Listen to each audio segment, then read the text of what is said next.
5 મિનિટમાં આટલી બુંદી બનાવી દે. તો એણે મને વાત કરી હતી. એ કે ઈલાબેન કોઈને પણ બુંદી બનાવી હોય ને તો મને બોલાવે કે હા આના જેવી બુંદી કોઈ નહીં. એટલે કોઈના ઘરે ઉત્સવ હોય, કોઈના ઘરે 5 વૈષ્ણવને મુઠ્ઠી મગનો મનોરથ હોય, કોઈને ત્યાં કાંઈ પાટોત્સવ હોય, તો હું આ મનમાં રાજી થાવ. અને એ કે મારા સાસુએ પૂછે ફલાણાને પાટોત્સવ છે, ફોન આવ્યો કે નહીં, તારે બુંદી બનાવવા જવાનું છે કે નહીં? તો એ કે ઈલાબેન ઠાકોરજી સાક્ષાત છે એની પ્રતીતિ કરાવી. તો ધીમે ધીમે મારા મનમાં અભિમાન આવી ગયું કે મને બુંદી આવડે એવી કોઈ ના આવડે. અને ફૂલીને દડા થાય. એ ખાલી હાથ આમ ડોઈને પધરાવે ને તો એની બુંદી એવી સરસ થાય. અને ચાસણીને અંદર સહેજ કેસર ને ઇલાયચી ને ગુલાબજળ ને. હવે એ કે જેના ઘરે પાટોત્સવ હતો ને એના ઘરે 150 જણા મુઠ્ઠી મગના મનોરથમાં હતા. એટલે કેટલી બુંદી બનાવવાની હોય? એટલે કે સવારના પોરમાં ફોન આવ્યો. એ કે તું વહેલી આવી જાજે, 150 જણા છે. તો હું શું બોલી ખબર? હવે 150 હોય કે 200 હોય, મારો તો ડાબા હાથનો ખેલ છે. અભિમાન આવ્યું ને કે મને ઠાકોરજીથી 2 જ વસ્તુ ન ગમે, એક અભિમાન અને એક ધુમાડો. ક્લેશય ન ગમે. તો આ બેન તો તૈયાર થઈને ગયા. એની સાસુ કે મને અત્યારે લઈ જશે? એની કાઇનેટિક લઈને જતા હતા કે પછી લઈ જશે. એ કે તમે શાંતિથી રહ્યો ને, મારે 150 માણાની બુંદી બનાવવાની છે. હવે તમે ત્યાં શું કરશો? આવીને ઘરે રહ્યો, પછી રિક્ષામાં આવતા રહેજો. કે અભિમાન. એ કે ઈલાબેન તમે માનશો નહીં, ઓછામાં ઓછું મેં 2.5 કિલો લોટ બગાડ્યો ને, એક બુંદી સારી ન થઈ. એક બુંદી સારી ન થઈ. પછી 4 વાગે જે પધાર્યા હતા એને વાત કરી કે આવું થયું છે. જે મારા સામું જોઈને હૈસા. કે સવારનું તારા મનમાં એવું થતું હતું ને કે મારો તો ડાબા હાથનો ખેલ. હવે આ શબ્દ એ બેન મનમાં બોલ્યા હતા. મનમાં બોલ્યા હતા. હવે 150 હોય કે 200 હોય, મારો તો ડાબા હાથનો ખેલ. એ કે ડાબા હાથનો ખેલ થયો નહીં ને. પછી જે કીધું અહીંયા માથે હાથ મૂક્યો, જા ઠાકોરજીને માટે બુંદી બનાવવાની છે, બનાવો. ઓલા બેન કે ઈલાબેન કલાકમાં મેં 150 માણસની બુંદી બનાવી જેની કૃપાથી. ત્યારે મને ખબર પડી કે આ સામર્થ્ય મારું નથી, આ મારા ગુરુદેવનું. આજે બધાએ મને એમ કે ઈલાબેન સત્સંગ સરસ. ઈલાબેન નથી કરતા મારા વાલા. જ્યાં સત્સંગ થતો હોય ત્યાં ઠાકોરજી આવીને બિરાજે છે. નારદજીએ કાલે જ મેં કીધું કે જે મારા વાલા આપનું કાયમી સરનામું આપો. હરિ તારા 6000 નામ, કયે નામે લખવી કંકોતરી. રોજ રોજ બદલે મુકામ, કયે નામે લખવી કંકોતરી. કોઈ તને રામ કહે, કોઈ તને શ્યામ, કોઈ કહે નંદનો કિશોર, કયે નામે લખવી કંકોતરી. તો પ્રભુ અહીંયા બિરાજે જ છે. તો ઠાકોરજીને સૌથી વધુ ગમતા હોય શું? પોતાના ગુણાનુવાદ. તો વાત આપણે શેનું અનુસંધાન હતું? જો 1 મિનિટ, શેની વાત? તો ઓલા બેને એક જ વાક્ય કીધું કે જે છે ને એ ગુરુદેવનું સામર્થ્ય છે. આપણી પાસે આપણું કશું. જો પે શ્રી વલ્લભ પ્રગટ ન હોતે, વસુધા રહેતી સુની નાતર, વસુધા રહેતી સુની. આજે મને સત્સંગ આવડે? ના. મને પ્રસંગ આવડે? ના.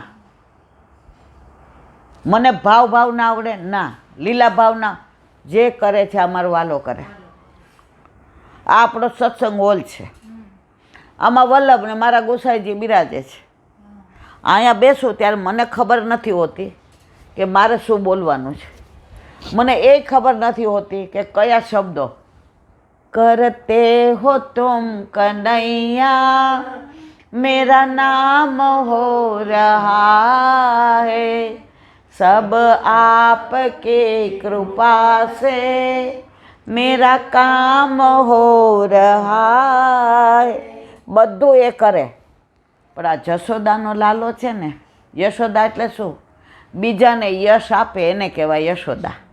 તો આ લાલો કોનો? યશોદાનો. તો એ આપણને જશ આપે અને પોતે પાછળ રહે. સૂરદાસજીને 25,000 કીર્તન લખી દીધા તો ત્યાં એવું નથી લખ્યું શ્યામ સૂર, સૂર શ્યામ લખ્યું. પહેલાં મારો સૂર, પહેલાં મારો ભક્ત, પછી હું. એકવાર નારદજી ઠાકોરજીની સાથે આમ ચાલતા હતા. ઠાકોરજીના ભક્તો આગળ. એટલે નારદજીએ કીધું પ્રભુ આ તો આપનું મન કાંઈ સમજાય નહીં. એ કે કાં શું થયું નારદ?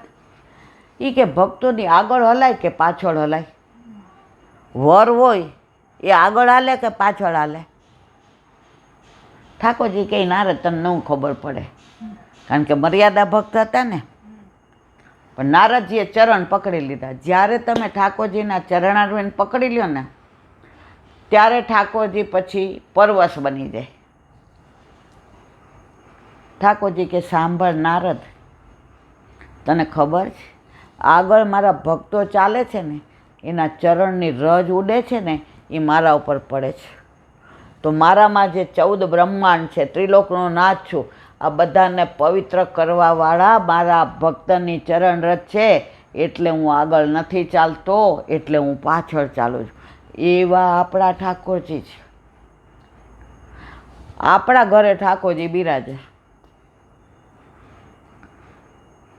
સવારે આટલું દહીં ધરીએ, આટલું તો ધરતા નથી. આટલું માખણ ધરીએ. ઠાકોરજી કે હું આટલા ને આટલું માનું છું. શું કામ? કે તું મને ભાવથી ધરાવે છે. ઓલા બોમ્બેના વૈષ્ણવ છે, ઠાકોરજી ઘરે બિરાજે, 8 યામની સેવા.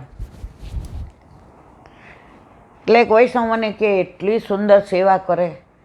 જે શ્રીનાથજીમાં રીત હોય ને, જેટલી સામગ્રી હોય, પછી જેટલા ઉત્સવ હોય, સોનાનો બંગલો હોય, પછી મોતીનો બંગલો હોય, કમળની કમળ તલાઈ હોય, બધું એ કરે. મેં કીધું બાપા આપણે તો એવા વૈષ્ણવને તો દર્શન કરવા જોઈએ. પછી ખબર પડી એ વૈષ્ણવ ત્યાં ભીતરિયા છે, મુખિયાજી છે. 24 કલાકના 4 કામવાળા બ્રહ્મ સંબંધ દીધેલા. એ વૈષ્ણવ ખાલી દર્શન કરવા આવે છે.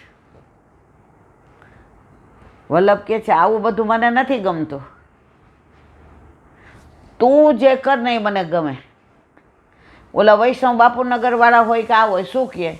મારા ઠાકોરજી મારા હેવાયા, હું તાળું મારીને બહાર ન જાઉં.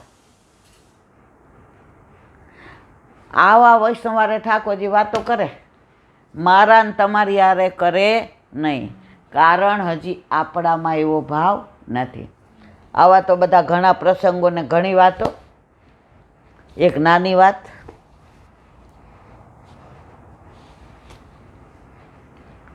વૃંદાવનમાં એક અલબેલા કરીને સંત હતા. વૃંદાવનમાં અલબેલા કરીને સંત. જો વૃંદાવન 3 જાતના, આધિ ભૌતિક, આધિ આધ્યાત્મિક, આધિ દૈવિક. આધિ ભૌતિક છે એ અત્યારનું વૃંદાવન, જ્યાં 5000 મંદિરો હોવા છતાંય છે બધાય કૃષ્ણના મંદિરો, પણ બધાય મર્યાદા માર્ગે. આપણે એક જ છે વસ્તુ, બેઠક વલ્લભના. એના સિવાય વૃંદાવનમાં આપણું કાંઈ છે જ નહીં. તો એ આધિ ભૌતિક. આધિ આધ્યાત્મિક, કામવન, ચંદ્ર સરોવર, ગોકુળ, એ આધિ દૈવિક વૃંદાવન, જ્યાં ઠાકોરજીએ બધી લીલા કરી હતી. તો વાત કરતા હતા આપણે વૃંદાવનની. ત્યાં અલબેલા કરીને એક સંત રહે. હવે સંતને સવારે જેવા ઠાકોરજી બાંકે બિહારી જાગે, બાંકે બિહારી એક જ મંદિર એવું છે જેમાં આરતી નથી થતી કે ઘંટ નહીં. તો કોઈએ પૂછ્યું આરતી કેમ નથી થતી? તો એનું રહસ્ય કીધું કે ગોકુળમાં એક વ્રજવાસી રહેતો હતો, નાનો છોકરો 10-12 વર્ષનો. હવે બધા એમ કે અમે બાંકે બિહારીનું સ્વરૂપ સુંદર, બાંકે બિહારી વેણો લઈને બિરાજતા હોય, બાંકે બિહારીના ચરણારવિંદના આખું વરસ દર્શન ન થાય, ફક્ત અખાત્રીજે જ થાય, બાંકે બિહારીમાં ટેરો વારંવાર આવે, તો એને રોજ મન થાય કે મને કોઈક બાંકે બિહારીના દર્શન કરવા લઈ જાય તો મને આ બધી ખબર પડે. હવે એ તો ગોવાળિયો હતો અને પોતાની ગાયો નહોતી, એની સ્થિતિ એવી નહોતી, એટલે ગામમાં જેટલાની ગાયો હોય ને એ બધાની ચરાવવા એ લઈ જાય, એટલે બધા એને 2 ટાઈમ જમવાનું આપે ને કપડાં ને દિવાળી એને સમજે. પણ પાછું કોઈ બાંકે બિહારીની વાત કરે એટલે પાછું એનું મન એમ થાય કે મને કોઈક બાંકે બિહારીને. એકવાર એક શેઠિયા હતા તો સવારે ગાયો લેવા ગયો, હૈયો હૈયો, એટલે શેઠ કે અહીં આવતો, તારે આવું જ બાંકે બિહારી, ગાડામાં એક જગ્યા છે. એ કે પણ આ ગાયો, એ કે આજે બધા પોતપોતાને ચરાવવા જશે, અમારી ગાયો એ કે આજે ઘાસ લઈ આવ્યા છીએ, અહીંયા અમે નાખી દેશું, હાલ તું બેસી જા. પણ રસ્તામાં એ કે તાર કાકીને જરા પગે ને હાથે તકલીફ ને, એટલે ઉતરવાનું ચડવાનું આવે જલબલ, તો તું ધ્યાન રાખજે. એ કે હા કાંઈ વાંધો નહીં. હવે આવ્યા બાંકે બિહારી, બાંકે બિહારીજીને દર્શન કર્યા, સ્વરૂપ જોયું, તેજ, આભા, પ્રકાશ, પુંજ, મુખારવિંદ, અધરોષ્ટ, ભ્રુકુટી, નેત્ર, અલકાવલી, કંઠેશ્વરી. દર્શન બંધ થવાનો ટાઈમ થયો પણ ત્યાંથી આંખ આમ ન થાય, પલક ન થાય.